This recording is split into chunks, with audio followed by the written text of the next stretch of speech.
tethered near the house, but Oyvind wandered off, with his eyes fixed on the cliff. The mother came and sat down beside him.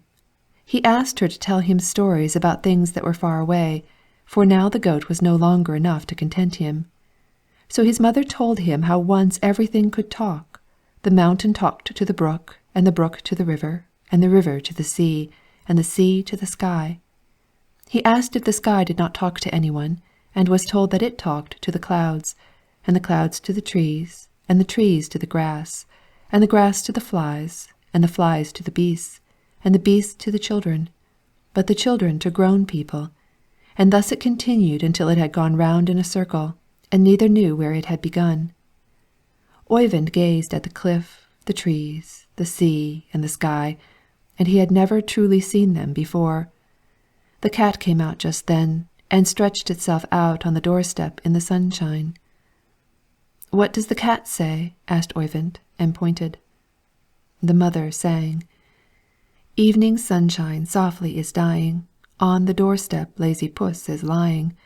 2 small mice, cream so thick and nice, 4 small bits of fish I stole from a dish. Well filled am I and sleek, am very languid and meek," says the pussy. Then the cock came strutting up with all the hens. "What does the cock say?" asked Oyvind, clapping his hands. The mother sang, "Mother hen her wings now are sinking, Chanticleer on one leg stands thinking. High, indeed, you grey goose can speed, Never, surely though, she clever as a cock can be. Seek your shelter, hens, I pray, Gone is the sun to his rest for to-day," says the rooster. 2 small birds sat singing on the gable. "What are the birds saying?" asked Oyvind, and laughed.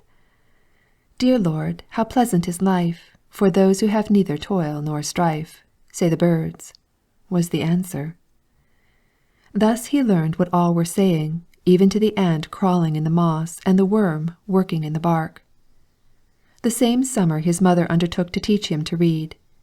He had had books for a long time, and wondered how it would be when they, too, should begin to talk.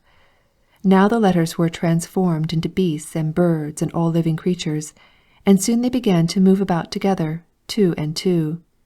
A stood resting beneath a tree called B. C came and joined it. But when 3 or 4 were grouped together, they seemed to get angry with one another, and nothing would then go right. The farther he advanced, the more completely he found himself forgetting what the letters were.